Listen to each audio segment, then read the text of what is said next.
Hello guys, तो बढ़ते हैं अपने नेक्स्ट क्वेश्चन की तरफ जो कि है क्वेश्चन नंबर 6। तो एक बार क्वेश्चन नंबर 6 पढ़ लेते हैं। Display the overall average of the currency rate dot average rate value for the exchange rate USD to GBP for the year 2005, that is from currency code USD to currency code GBP. Note: the field currency rate dot average rate is defined as average exchange rate for the day। ठीक है, तो इस question में करना क्या है, इस question में हमें एवरेज निकालना है। ठीक है, अब एवरेज किसका निकालना है, हमें एक एवरेज रेट निकालना है। उसने बोला क्या है कि मतलब आप एवरेज रेट निकालो एक्सचेंज का, है ना। पर डे का जो एवरेज एक्सचेंज रेट है वो हमें डिस्प्ले करना है। ठीक है, तो हम क्या करेंगे, हम कुछ नहीं करेंगे, हम बस कंडीशन लगाएंगे, है ना। उसका जो करेंसी कोड है ना, उसका करेंसी कोड या तो यूएसडी होना चाहिए, है ना। अगर एक ये होना चाहिए एंड, यहाँ पे एंड कंडीशन लगी है ना। यहाँ पे हमें बहुत ध्यान से स्टेटमेंट्स को पढ़ना है कि क्या कंजंक्शन वर्ड यूज़ किए गए हैं, है ना। अगर एंड लिखा है तो हमें एंड ही यूज़ करना है, अगर और लिखा है तो और ही यूज़ करना है। यहाँ पे क्या लिखा हुआ है, एंड लिखा हुआ है, तो हम क्या यूज़ करेंगे, अपने सिंटैक्स में भी एंड का ही यूज़ करेंगे। ठीक है, and B P, right, okay. तो हम GBP का यूज़ करेंगे और उसका ईयर कौन सा होना चाहिए, 2005, है ना।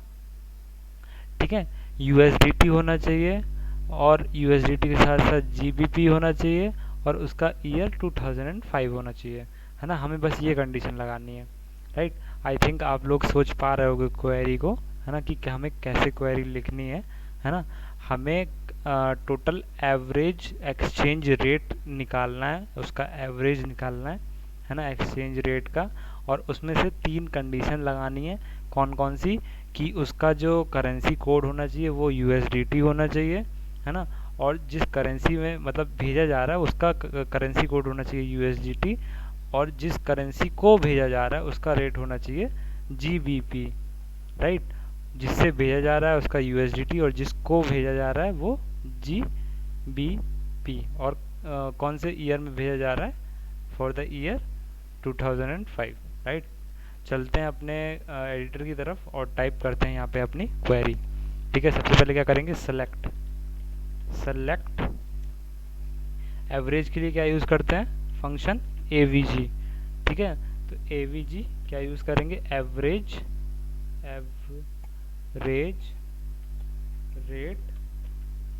ओके, एवरेज रेट एज, यहाँ पे मैं इसको थोड़ा सा नेमिंग कन्वेंशन इसका चेंज करता हूँ, एज, यहाँ पे जो डिस्प्ले होगा टेबल में, टेबल की कॉलम का जो नाम होगा वो नाम होगा एवरेज रेट, एवरेज एक्सचेंज कर लेते हैं, है ना, exchange rate for the day, हो जाएगा हमारा। ठीक है, टेबल का रो का नाम, और कहाँ से लेना है हमें, फ्रॉम सेल्स टेबल से लेना है। ठीक है, यहाँ पे टेबल का नाम ऑटोमेटिकली आ गया है, मैं एंटर कर लेता हूँ। सेल्स से क्या लेना है, करेंसी रेट, है ना, करेंसी रेट भी आ गया यहाँ पे ऑटोमेटिकली, तो मैं एंटर कर लेता हूँ करेंसी रेट। और किस कंडीशन में लेना है, वो जो मैंने 3 कंडीशन बताई थी, है ना। यहाँ पे मैं इसको नीचे खिसका लेता हूँ, है ना, बिकॉज हमें एक ही लाइन में सब कुछ देखना है। ठीक है, तो यहाँ पे वेयर क्या होना चाहिए, कहाँ से जाना चाहिए, फ्रॉम करेंसी कोड, क्या होना चाहिए उसका, उसका करेंसी कोड होना चाहिए USD, है ना, करेंसी कोड उसका USD होना चाहिए। और नहीं, एंड, है ना, कंजंक्शन हमने देखा था वहाँ पे, क्या होना चाहिए उसका, एंड होना चाहिए, राइट। एंड किस करेंसी में जाना है, टू, है ना, जिसमें जाना है टू, मतलब टू मतलब जहाँ जाना है ना। तो यहाँ पे मैंने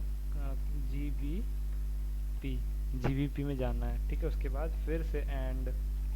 ठीक है, ये केस इनसेंसिटिव लैंग्वेज होती है, आप छोटे बड़े किसी में भी टाइप करो कोई फ़र्क नहीं पड़ता है ना। SQL जो है केस इनसेंसिटिव होती है। ठीक है, और ईयर क्या है उसका, ईयर हो उसका 2005, है ना। ठीक है, ओके, करेंसी रेट डेट, ठीक है, currency date, right, currency rate, date इसकी क्या हो, 2005। यहाँ पे मैं सेमीकोलन लगा देता हूँ, ठीक है। तो यहाँ पे डेट की मेरी स्पेलिंग थोड़ी सी मिस्टेक हो गई है, ई लगा लीजिएगा, है ना। तो यहाँ पे दिखाने लगा है ऑटोमेटिकली, तो मैं इसको एंटर कर लेता हूँ, ओके, राइट। तो मेरी फाइनली क्वेरी लिख चुकी है ना। तो यहाँ पे डिस्प्ले कैसे, आउटपुट कैसा आएगा, हमें एवरेज देखने को मिल जाएगा, और उस एवरेज में एक वैल्यू आएगी, एक वैल्यू आने के साथ साथ उसमें एक रो होगा, कॉलम होगा, सॉरी, कॉलम का नाम क्या होगा, average exchange rate for the day, ये कॉलम का नाम होगा। और किस टेबल से आ रही होगी, सेल्स डॉट करेंसी रेट से आ रही होगी, और किस कंडीशन पे आ रही होगी, या तो उसका जिसमें भेजा गया होगा वो यूएसडी में भेजा गया होगा, और जीबीपी, है ना, यहाँ पे थोड़ा सा करेक्शन कर लीजिए वरना एरर आएगा, जीबीपी, ठीक है, जीबीपी में भेजा गया होगा, पहुंचा होगा उसके पास, भेजा गया होगा यूएसडीटी में, पहुंचा गया होगा जीबीपी में, और 2005 में, राइट। तो हम इसको एग्जीक्यूट करते हैं, एग्जीक्यूट। तो यहाँ पे देखिए एवरेज आ गया है 0, ठीक है, आप आई थिंक आपको दिख रहा होगा, मैं इसको बड़ा नहीं कर पा रहा हूँ, ठीक है। तो 0.6261 है ना, एवरेज आ रहा है, और ये कॉलम का नाम जो मैंने बोला था आपको, वो कॉलम का नाम यहाँ पे दिख रहा है हमें, है ना, average exchange rate of the day for the day, right. तो आई होप ये क्वेश्चन आपको क्लियर होगा, बहुत ही सिंपल सवाल है, सिंपल है ना, कुछ भी टफ नहीं है। तो बने रहिए आप मेरे साथ, और इस वीडियो को लाइक शेयर एंड सब्सक्राइब जरूर करिए, ठीक है। Till then thanks for watching this video, bye bye.